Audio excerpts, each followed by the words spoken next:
You already know what time it is. Welcome back into the NFL with AJL, episode 106.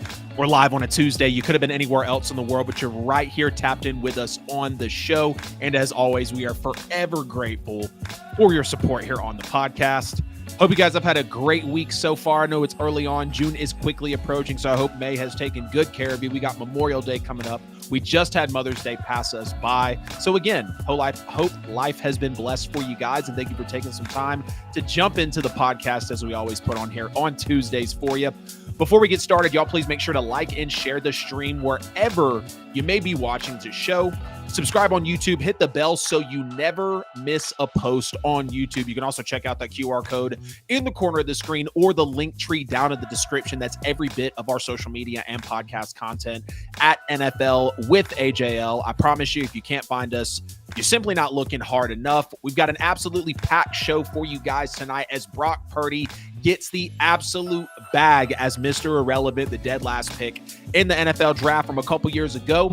The Eagles extend their head coach, Nick Sirianni, on a multi-year deal. Trey Hendrickson's new deal is still up in the ballots for the Cincinnati Bengals, reacting and predicting the New Orleans Saints 2025 schedule, and also discussing the rumors of the Pittsburgh Steelers possibly being in preliminary trade talks with my Saints for first-round wide receiver Chris Olave that we just got in the draft a couple years ago. So you guys get in the chat, get in the comments, share that show, tell somebody about the show. I would love to engage with you guys as we go along here on episode 106. And jumping right into the top of this show, Brock Purdy absolutely gets the bag from the San Francisco 49ers. He gets paid $53 million a year on a 5-year deal. It now makes him tied for the 4th highest paid quarterback and the 5th largest quarterback contract right now on the market. Full no trade clause, $181 million guaranteed. And let me tell you exactly why Brock Purdy earned every damn penny of this mega contract. First of all, being the dead last pick in the NFL draft, is anybody really rooting you on besides for the fact that you were the dead last pick in Mr. Irrelevant? And I'm not knocking anything from Brock Purdy because he clearly just defied the odds. He has taken the Niners to a Super Bowl. And in my opinion, rightfully, he just got paid. The market is the market for these quarterbacks nowadays. I mean, in 2018, Jimmy G was making almost $28 million a year, which the Niners paid him, making him the highest paid quarterback. And in 2018, he was making under $30 million a year.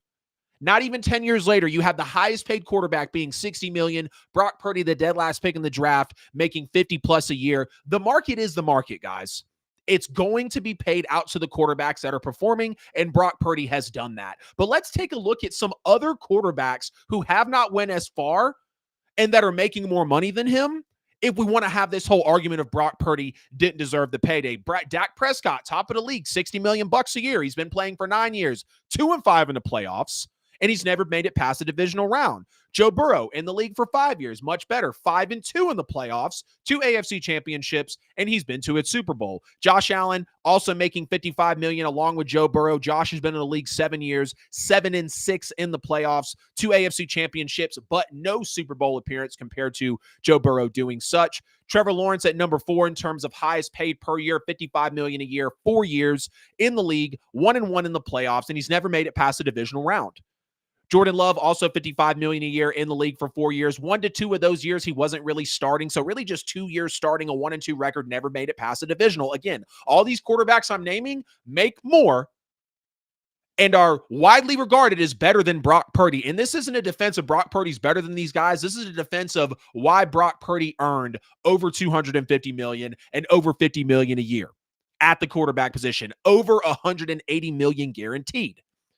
Tua at number 6 makes $53 million a year, 5 years starting in the league, 0-1 in the playoffs, bounced in the wild card. Jared Goff, number 7, $53 million a year, 9 years in the league, former number 1 overall pick, 5-5 in the playoffs, 2 NFC title games, a Super Bowl appearance while he was with the Rams. NFC Championship game with the Rams, NFC Championship game with the Lions, one of the more respectable quarterbacks at the top of this list. Brock Purdy coming in at number 8, technically tied for, I think, number 7 with Goff at 53. Tua is technically ahead of them, making $100,000 more a year at $53.1 million. Brock Purdy now at number 8 on this list, 3 years starting. So just the second youngest, starting experience on this list outside of Jordan Love, who's really only had 2. Brock Purdy in 3 years starting, 4-2 record in the playoffs, 2 NFC championship games, a Super Bowl appearance, and left the field in the fourth quarter and overtime, leading the Chiefs by a field goal before losing the game. Now, we all know a field goal does not beat Patrick Mahomes and Andy Reid. But Brock Purdy did his job in that situation. At number 9, Justin Herbert, $52.5 million a year, 5 years, 0-2, bounced in the wild card 2 times. Number 10, the anomaly, Lamar Jackson, $52 million a year, 7 years in the league, 3-5 in the playoffs, no Super Bowl appearances, 1 AFC championship game. So I'm personally fine with exactly where Brock Purdy's deal is. If anything, I think it's a solid steal transaction for both sides, if you will. Yes, I understand there's plenty of quarterbacks below Brock Purdy on the list that are more talented and have done more, notably Jalen Hurts, Patrick Mahomes, Aaron Rodgers, Matthew Stafford, all Super Bowl winners. One of those being a multiple-time Super Bowl winner. One of those being a multiple-time Super Bowl attendee in Jalen Hurts. But again, the quarterback market is the market, guys. Either you're going to pay the quarterback who helped you get this far, or he's going to hit the market and someone else will pay him who needs the talent. Again, I think this contract is very fair for all people involved and really for what Brock Purdy has done in the playoffs and for his team compared to his competition. And again, let's not forget, this is the same 49ers team that went out and paid a game manager in Jimmy Garoppolo in 2018, made him the highest paid player in NFL history. 5 years, $138 million. So now they go and make Brock Purdy the 8th highest paid. That's a pretty good adjustment to the market for a team who last blew a bag on Jimmy G, who, yes, took them to a Super Bowl, but I think we can all agree that Brock Purdy is more talented. We have to stop discounting Brock Purdy for the weapons that he has around him. Just like we were talking about it with Jalen Hurts and saying he doesn't deserve this money because he fell off when his roster was injured. Show me a quarterback of any talent on any level of football play, specifically the National Football League, which is the highest level, where you can lose linemen, lose receivers, lose weapons, and overall, pass catchers, great players for the team, and show me the success that they'll have. But you want to sit here and pick on Brock Purdy because he's a game manager, which I believe is true. I think he's a little better than a game manager because I don't believe Purdy will necessarily lose you a game. But I don't know if he's going to go out there and win you one. Now, yes, he can go and make you the throws, but he's not going to be special. He's not going to change the game, make the offense plan for him. He's doing what he's told to do and performing at a high level in those spots. So I think we really got to stop discounting Brock Purdy from this contract. Now, yes, if Brock Purdy was just put into a vacuum talent-wise with a lot of the quarterbacks in the league, he's probably around the 15, maybe lower. So yes, the argument of, oh, well, if he was Josh, if he was Patrick, if he was Lamar, if he was Jalen, he's not. He is Brock Purdy and has done what he is supposed to do with the San Francisco 49ers. I understand he's not uberly talented. Again, probably not in the top 15 of talent in the league. But stop taking away from the man's contract. I hope you hear the defense that I just put forward for Brock Purdy because he earned every single penny of his contract. The Philadelphia Eagles have done it once again. They have extended an extremely pivotal part of their football team, notably in the front office, and that would be head coach Nick Sirianni. And you know what I love about this? The Eagles did not leak any details about the duration of the contract, like how many years, the amount of money, anything. They just want the world to know we just inked our guy to a multi-year deal. And rightfully so, right? I mean, before this, Nick Sirianni was entering the 5th year on his current deal, which he signed back in 2021 when he was hired as the head coach and gave the god-awful opening presser. But in 4 years, Nick Sirianni has taken them to 2 Super Bowls. He's 54-23 with the Eagles, including the postseason. That's a .701, so just slightly above 70%, which is great. Winning percentage is the 5th best by any coach in NFL history with a minimum of 75 games coached. The 4 coaches ahead of him are all in the Pro Football Hall of Fame, notably Lombardi and Madden. So he's in elite company right now. You cannot take that away from Mr. Sirianni. At 43 years old, not including the postseason, he's 48-20, with the Eagles, and his winning percentage is .706. third highest in the Super Bowl era. Now, yes, we saw what happened in 2023 with the Eagles. They come out very hot. They beat the Bills. They go 1-6 down the stretch. It falls off the wheels in the playoffs. Then you get off to this 2-2 start in the last year. People really wondering about Nick Sirianni's job. Why is he not taking points in games? Really sparking questions about the hot seat for him. But then the team responds by going 16-1 down the stretch, including the postseason, scoring the most points in a postseason in NFL history and winning the Super Bowl, capping off one of the most monumental NFL seasons of all time. And even though he had that shaky opening presser, he shaved his head, which actually turned into a 10-0 run that still stands according to the players. He was beefing with fans on the sidelines, I think in the Browns game. He still stayed the course. Maybe that's where Jalen Hurts got it from, because Jalen Hurts also stayed the course and became out a champion. Oh, would you know, with his head coach, Nick Sirianni. You battled through a rough year of coordinators in 2023 with Sean Desai. Obviously, you moved off the defensive coordinator before that. Brian Johnson being your offensive coordinator. That was rough that year. We saw what the offense and the defense was for the Philadelphia Eagles. But then you assist yourself in drafting Jahad Campbell, Andrew Mukuba, Jalen Carter, Jordan Davis, Nolan Smith, Cam Jurgens, Nakobe Dean, Landon Dickerson, dating just all the way back to 2021. Up to 2025, those are the draft picks for the Philadelphia Eagles that Nick Sirianni has had the privilege to oversee.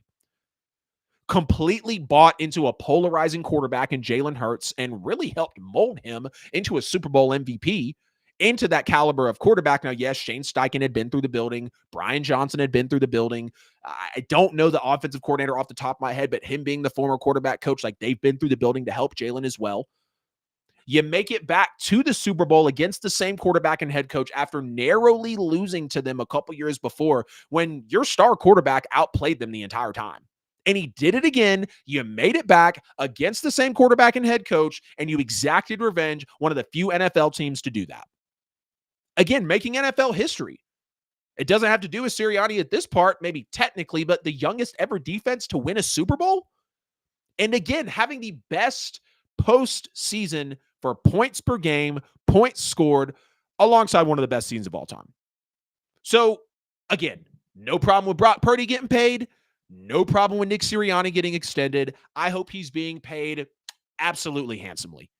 I mean, preferably in the top 5 of NFL coaches, if we're being honest. 4 years, 2 Super Bowl trips, 1 Super Bowl win. Your quarterback is a Super Bowl MVP. You win it with the youngest defense ever. Your GM is the best in the league and an absolute monster at drafting. The Eagles are good. They paid Jalen. They paid Saquon. They paid Zach Bond. They drafted like crazy. They've got A.J. Brown. They've got Devontae Smith. If Dallas Goedert can come back, that is even greater. I want to hear from you guys in the chat, in the comments, because I absolutely love this extension for Nick Sirianni.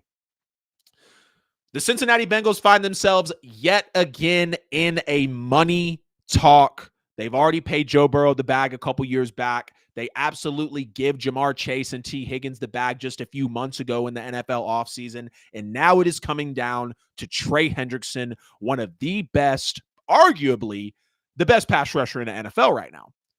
Trey Hendrickson has stated he will not play for the Cincinnati Bengals without a new deal. And he actually said up until Zach Taylor came out on May 20th, it's the day I'm recording this, Zach Taylor came out on May 20th and said that it's been a tough conversation. It's been tough because there's a lot of real money on the line right here for this team. And again, if they pay Trey, they're going to be paying like 70% of their salary cap to 4 players. But up until that, Trey Hendrickson said the team hadn't talked with him. And leaving the, I guess, assumptions or thoughts up to Trey Hendrickson in the middle of a contract dispute and a contract year, and you're not saying anything, that's going to cause some potential turmoil between you and your star player. Trey Hendrickson is asking for a deal that would pay him closer to the top of the market for defensive ends, potentially averaging around $30 million per year, because we know that's what Myles Garrett just came in and got. His current deal will pay him around $16 million this year. I think 15.8 technically. But Trey Hendrickson has a case because he led the league in sacks last year, and he led the league in pressures, and he has the most sacks in the last 2 years with back-to-back 17.5 sack seasons, totaling 35. Nobody has more than Trey Hendrickson in the last 2 seasons in the National Football League. for the first time in his career. He was a first-team All-Pro.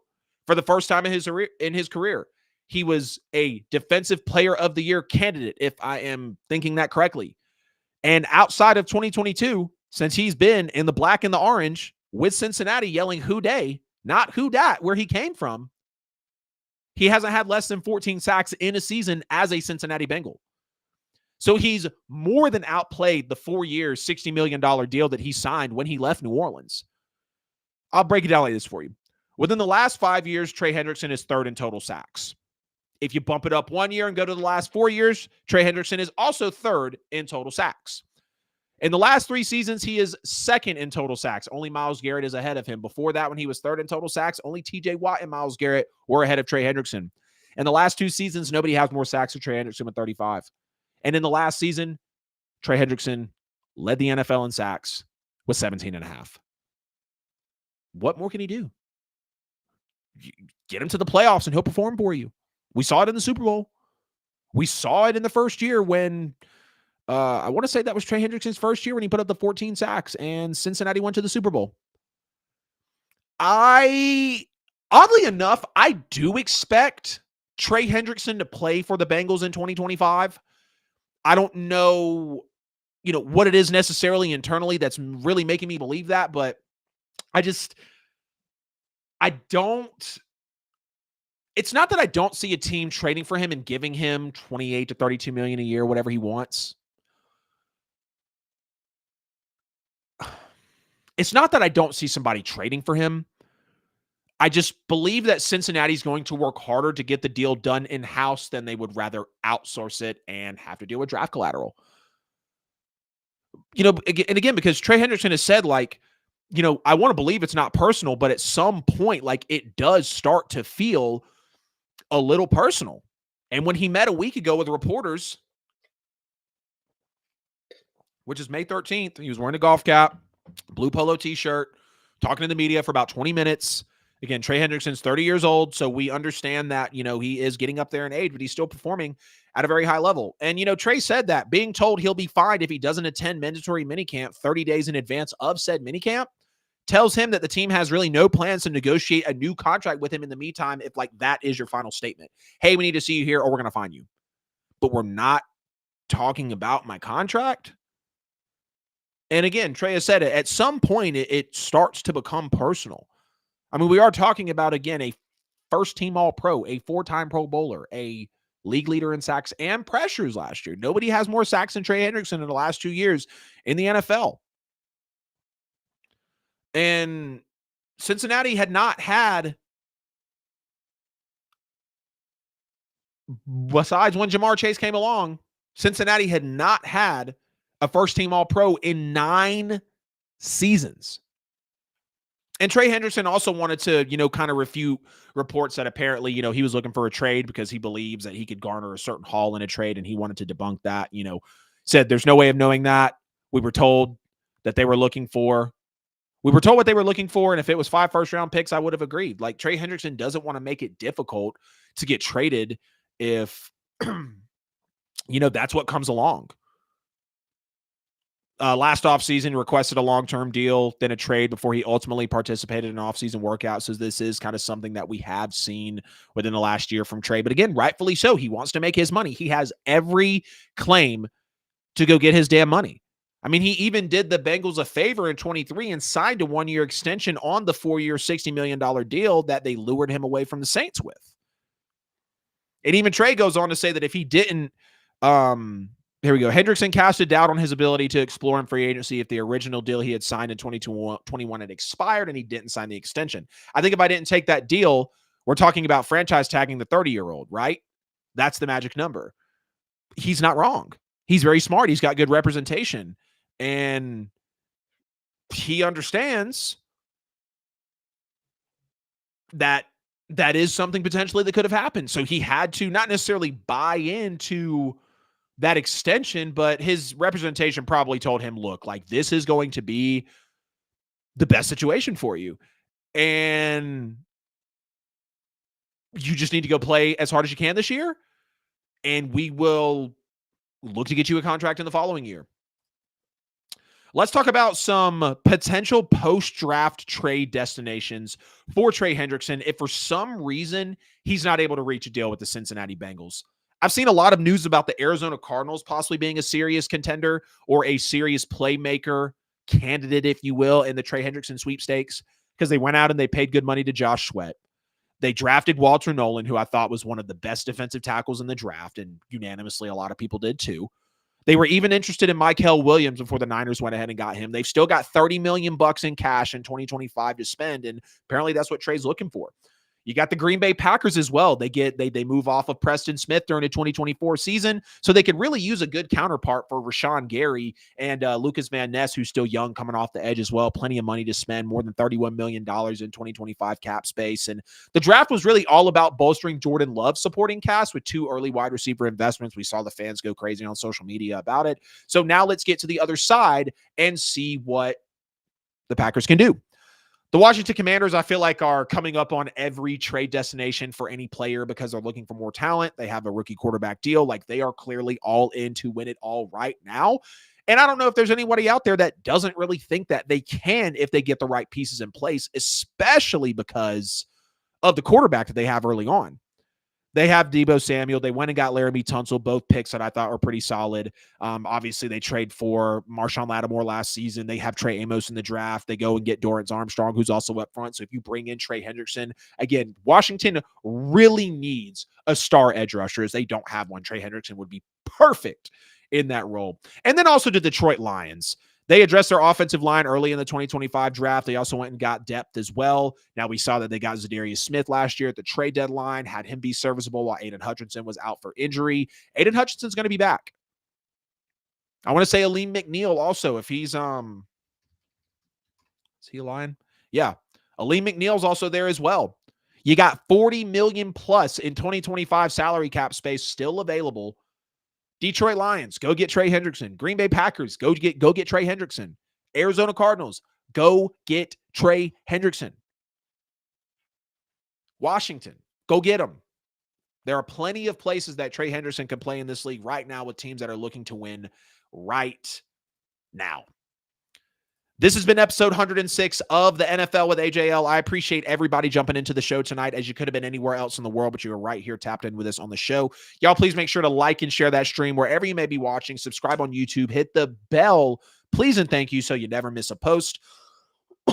I would love to see you guys in the chat, in the comments. I don't see it coming up on my end, so if you are commenting and I don't see you, that is my apologies. I would love to still be able to engage with you. If you'd like to leave a super chat, a super like, a super thanks to donate monetarily to the show, you can most definitely do that on YouTube or DM me on social media at NFL with AJL, and we can discuss a potential donation for the show, and I would always appreciate any type of conversation with y'all on that. That QR code in the corner of the screen or the link tree down in the description is every bit of social media and podcast content at NFL with AJL on all platforms. If you can't find me, I promise you're not looking hard enough. Nothing further on that. And as always, we're sponsored by Buy and Sell with AJL. For all your worldwide professional real estate needs, if you're looking to buy a home, sell a home, or invest in real estate, this is the team that you need to be working with. Contact them on social media at Buy and Sell with AJL for all your worldwide professional real estate needs. And as always, we are sponsored by HyperX.com. Finally unpacked my Cloud 3 wireless gaming headset. It is great. It is comfortable with the cushionings on the ears, over the top of the head, detachable microphone. It's wireless. It's great. It does not plug into my controller. It only plugs in with a little dongle to the system. It even came with a regular USB or a USB-C connector. I should have had the product on here to show you guys. I definitely will on the next show. It is great. It is comfortable. Great sound. Completely wireless. It charges.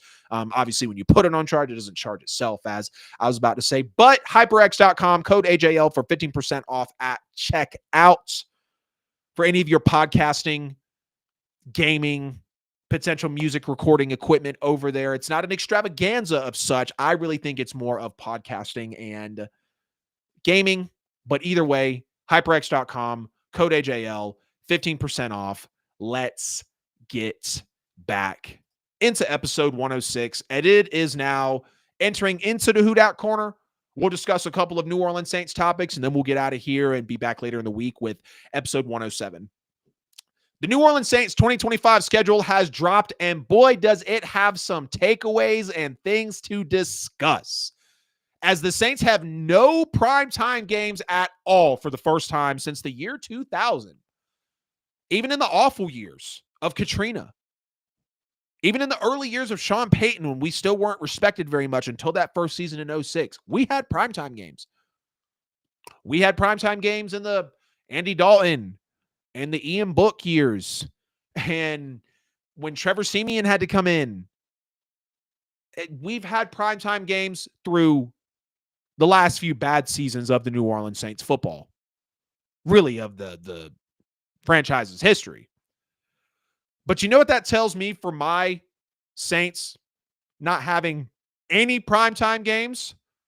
First of all, that means the league's not going to be looking at us, which I think would be great. We don't need that right now. We're rebuilding. We're finally leading into something that is very uncharted territory for us. We don't need that extra pressure on the players or the new staff. And two, they don't want that embarrassment on national television. And respectfully, I don't know if I can blame them. I'm going to be doing a record prediction in a little bit in this segment, and I feel very overinflated, too optimistic for the few wins that I have for my Saints, which doubles down on the fact that they don't want this crap on national television. And I kind of can't blame them. But that's okay. Bring on the doubt.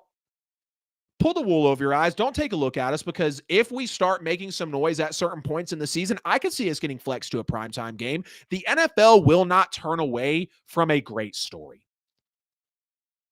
Whether it's negative or positive, whether it's about Deshaun Watson or DeMar Hamlin or Myles Garrett's new $40 million a year contract, the NFL will not turn away from a good story. And if the Saints start to become a good story, I could see the NFL flexing us to a primetime game. No short weeks for the Saints for right now. All of our games will be played on Sunday at either 1 o'clock or 4:15, whatever. We will not be on a standalone national television game. So if there's no primetime, I don't even know if we're really going to be on some 4:30 games. Let me check real quick, because I know all the times and everything are out. Let's see. 1 o'clock. Okay, we have a 4:05 game on the road on Seattle, week 4 at Seattle. 4:25 game against the Patriots, 4:05. Yeah, so we have no primetime games, which I just stated. We don't play at night at all. It's either in the afternoon or in the early evening. So there's no short weeks, no Thursday night football, no Sunday night football, and then you got to turn around, or no Sunday football, you got to turn around and play Thursday, or Thursday night football, then you got to turn around and play Monday, or playing on a Saturday. Like, no short weeks is great, because it means you'll get your full your full duration of rest. Maybe knock down on some of those injuries. We know how injured the Saints have been, and we have a new sports science coach in the building from the Eagles. So I'm hoping that could really pay dividends as well. The second weakest strength of schedule for the Saints. Now, we know this is a very meaningless stat, kind of a pointless, aspect of the schedule to look at, because it's based off of the win percentage from teams of last year. And a lot of those teams have changed. There's new quarterbacks, there's new coaches, new players, new rosters, new depth charts, new schemes. Teams change every year. Drafts, trades. But this is the third year in a row that we have now had the weakest or the second weakest strength of schedule. And we have not done better than 5 to 7 wins. Now we have a new head coach, a rookie head coach, technically. Now we have a rookie quarterback, more than likely, in Tyler Shuck. Still have the old expensive roster. Thankfully, we've created some cap space with Derek Carr's retirement. We'll see what we do with that there. But the second weakest strength of schedule, no primetime games, so there's no attention, no short weeks for the Saints. Could anything be set up better for this team to completely lean into a rebuild and not have it be crazy difficult for them? I don't know. Maybe it's just me being a diehard fan. You also have the week 11 bye week. So you can get through the first, 2/3 of the season, get a nice bye weekend. Let's say you're possibly playing well at the bye. You've only got 5, 6, 7 weeks down the stretch. 7 weeks, because we would go to week 18. Sorry about that range there. So week 11 bye also complements you very well. I would like to see it right in the middle of the season, week 8, week 9, but it's all good. It's beggars can't be choosers. We'll take it where it's at. No division games for the Saints until week 8 at home against the Tampa Bay Buccaneers. kind of cool with that.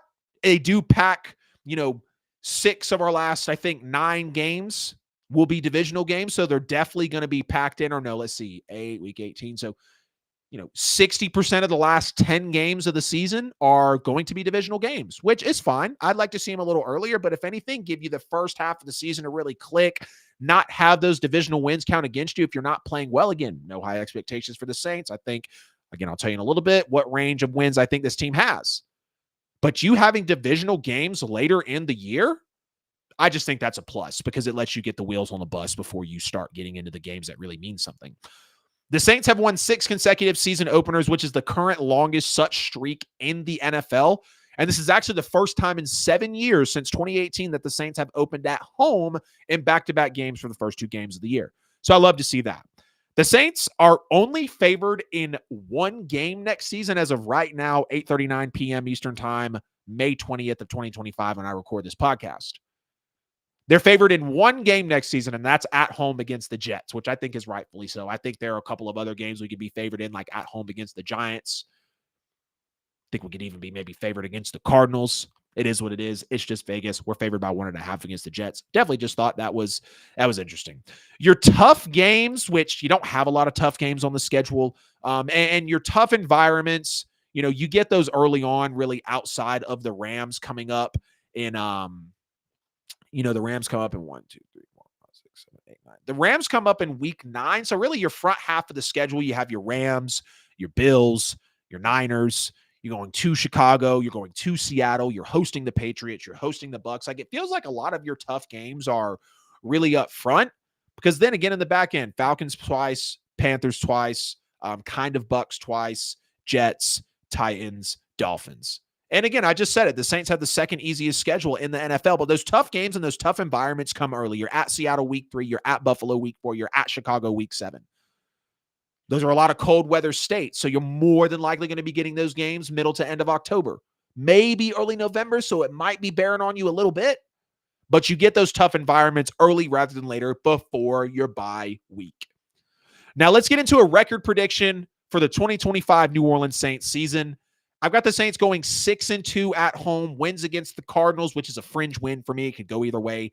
Giants, Bucs, Panthers, Falcons, and Jets will all be home wins. Niners and Patriots will be losses in the Dome.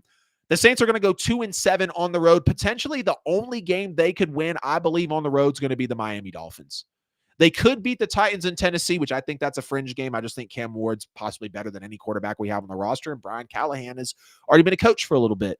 Not that I'd think that he's better than Kellen Moore, but again, we're going to be in Tennessee in Week 17 after the bye.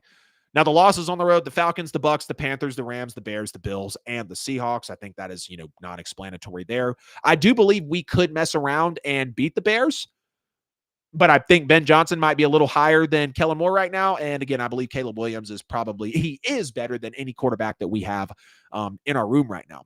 We're going to go 3-3 in the division. I believe Kellen Moore has enough to at least go 500 in the division.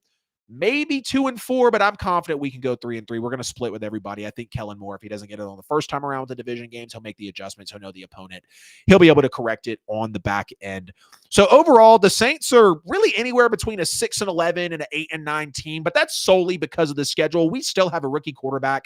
We still have a rookie head coach. We still have an old and expensive roster. We still have a lot of holes on this roster, even after the draft. I thought the draft was solid.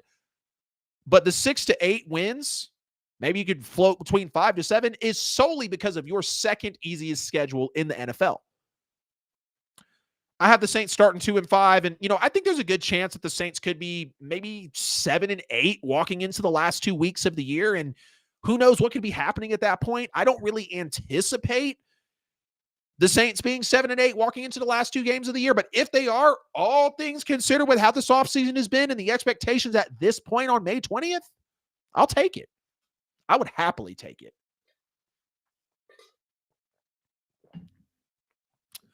So I want to hear from you guys in the chat and in the comments. My New Orleans Saints 2025 schedule reactions and predictions. I thought it was a lot of great things to dig into from the schedule here.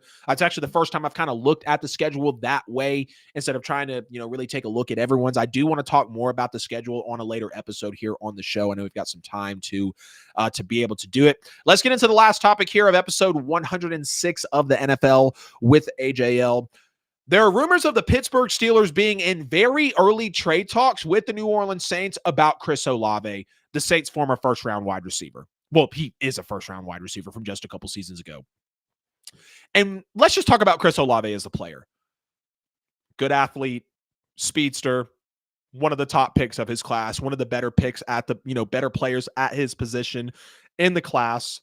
Saints really needed a wide receiver. Olave comes out, really no solid quarterback play within his first years in the NFL. In his first 2 years, back-to-back 1,000-yard seasons. He looks like a deep threat. He looks like a guy that can get into the end zone. He looks like a player that is really going to be valuable for this team. And then the concussions happen.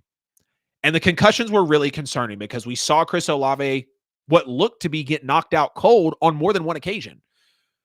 And the Saints and their fans and the front office and the team had to deal with that sight and wonder if he would ever be able to get back to, 100%. And the Saints have shown all indications that they do not want to move on from Chris Olave, but because they picked up his fifth-year option, which I respect. I would love to keep Olave because I think he is a valuable asset to this offense. And again, the Saints have not shown any indications that they want to move off of him. But here's where it comes down to being very tricky for the New Orleans Saints, entertaining the idea of trading Chris Olave. Chris Olave's already got 3-4 concussions on record in his NFL career. We're not even talking about college.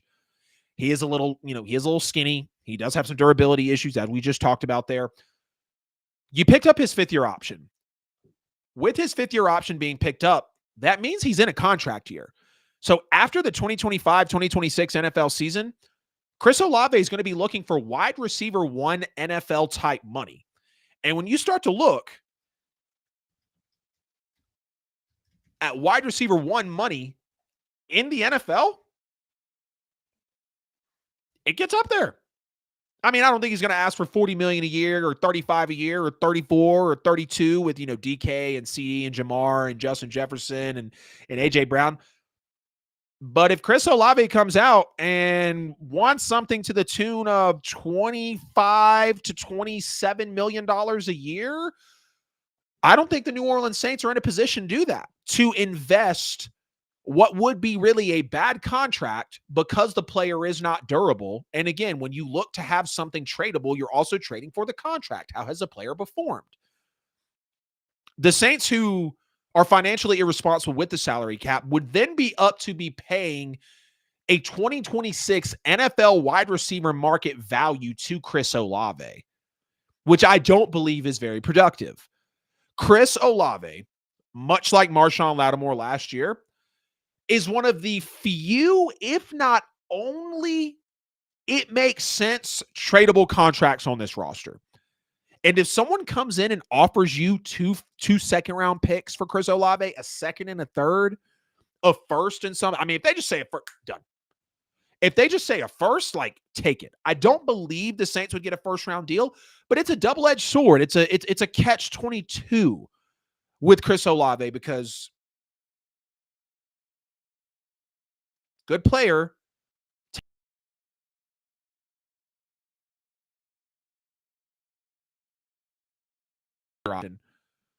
But if the Steelers, for a receiver that's going to be commanding wide receiver one money next year because you picked up his option and he's going to be wanting to get paid, and rightfully so. He's young. You only get one, maybe two contracts in the NFL, depending on your career. The Saints need everything that they can get draft picks wise. There's great players coming in next year's draft. You could use some of those picks as other compensation for trades, maybe at the trade deadline.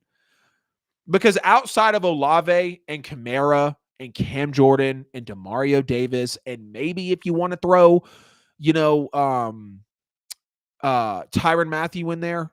Yeah, I'm going to take that back. You got Brucey, you got Granderson, but there's not a lot of offensive firepower And if Olave can be a domino piece or a pivotal piece to get traded to bring in more firepower to double up on what you maybe did or didn't have with Olave, I think the Saints have to take that call.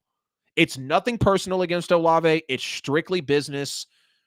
Right place, wrong time. Right place, right time. Wrong place, wrong time. I don't know whichever way you want to look at it.